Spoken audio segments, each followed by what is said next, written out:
Bonjour et bienvenue sur ma routine H.H. Holmes.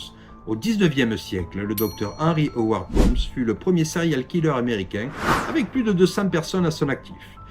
Il avait pris soin de construire un hôtel particulier avec des pièges à l'intérieur, des couloirs qui menaient nulle part, des pièces qui se refermaient, du gaz asphyxiant qui sortait du mur ou encore des fléchettes. Il avait pensé à tout et il se régalait de regarder ses victimes en train d'agoniser.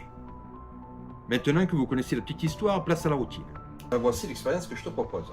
Comme tu sais, il aimait bien torturer les gens et les enfermer dans son château ou hôtel, on l'appelait le château aussi. Oui. Donc là, on a 12 personnes. Il y en a 11 qui vont devoir mourir et une qui va devoir survivre. Mais attention, regarde ici ce que j'ai. Donc là, j'ai une prédiction. Tu vois, ça représente une porte de sortie. Oui. C'est-à-dire qu'une de ces femmes a pu s'évader, on ne sait pas laquelle. Ici, j'ai le plan de l'hôtel. On peut voir qu'il y a plusieurs pièces différentes, des couloirs, des pièces totalement fermées, un vrai labyrinthe qui mène nulle part. On peut également voir qu'il y a des chambres secrètes, des chambres verrouillées, des passages secrets. Et de l'autre côté, on peut le voir lui, sa date de naissance, sa date de décès. On peut voir qu'il a réalisé 51 portes bloquées par des briques, ainsi que 100 fenêtres barricadées avec des escaliers qui mènent nulle part. Et voilà ce que je vais te demander. Dans un premier temps, on va faire un test visuel, c'est-à-dire que tu vas mélanger toutes ces cartes-là. Voilà, un petit mélange. Tu vas les regarder toutes une par une et tu vas m'en donner deux. Voilà.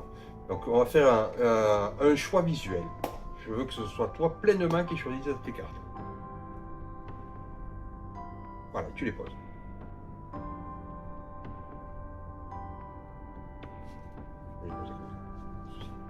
Donc ça, c'est les deux premières personnes qui sont décédées.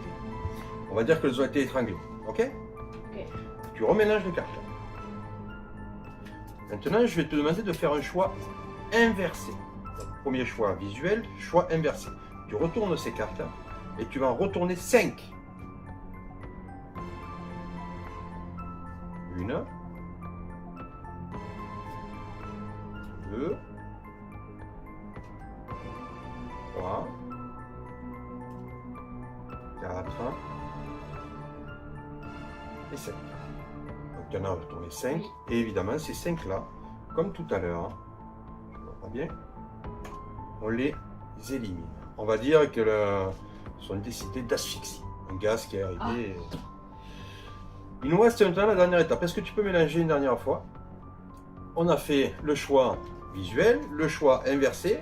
Et maintenant, je vais te demander le choix numérique. Tu vois que toutes les cartes, oui, comme ceci, le choix numérique. Tu vas me donner un chiffre entre 1 et 5.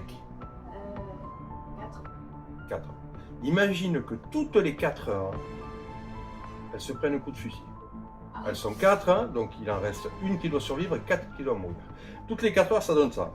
1, 2, 3, elle est décédée. 1, 2, 3, 4. Elle est décédée.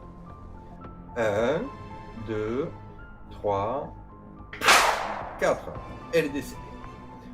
1, 2, 3, 4. Elle est décédée. Il nous en reste une seule, oui, qui est en vie. Tu es d'accord? Tu aurais pu choisir n'importe quoi depuis le départ. Oui. Et c'est Carrie Adams. Carrie Adams. Tu veux voir la prédiction? Oui. Waouh. Qu'est-ce qu'il y a écrit? Carrie Adams a survécu.